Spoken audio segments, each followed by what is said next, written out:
Patuloy ang pagdating ng mga naggagandahang kandidata sa Miss Universe pageant. Excited daw sila na ma-explore ang ganda ng Pilipinas. Makichika kay Nelson Canlas. Tila humihinto ang lahat sa tuwing may dumarating na kandidata ng Miss Universe 2016 sa mga terminal sa NAIA.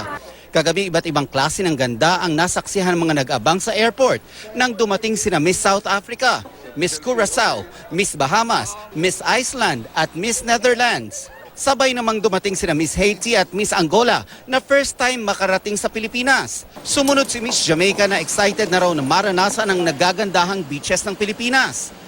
Na-excite naman ang lahat ng all smiles na dumating ang pambato ng Venezuela na nagpahayag ng kanyang excitement na makarating sa ating bansa sa kanyang native tongue na Espanyol. Estoy súper feliz de estar en Filipinas, es como mi casa, súper contenta, ya ansiosa después de 2 días de vuelo desde Venezuela y feliz en busca de la 8ª corona para mi país. Dumating din kagabi sina Miss Japan, Miss China, Miss Ecuador at si Miss Indonesia na 10 raw ang dalang bagahe na puno ng kanyang isusuot sa pageant. Kabilang narito ang mga evening gown at national costume. My national costume and national costume, my evening gown. Just one, my evening gown this year.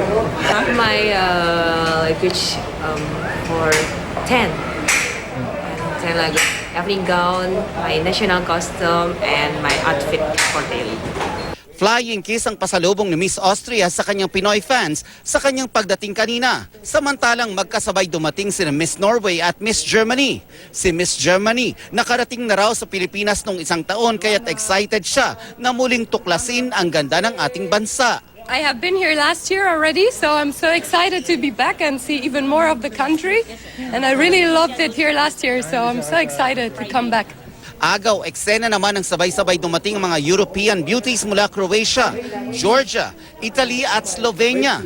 Nagpasample pa ang 4 sa kanilang pasarela o runway walk.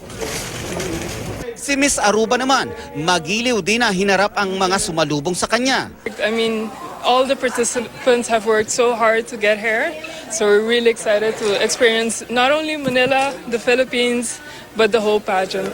Nelson Canlas, updated sa Showbiz Happening.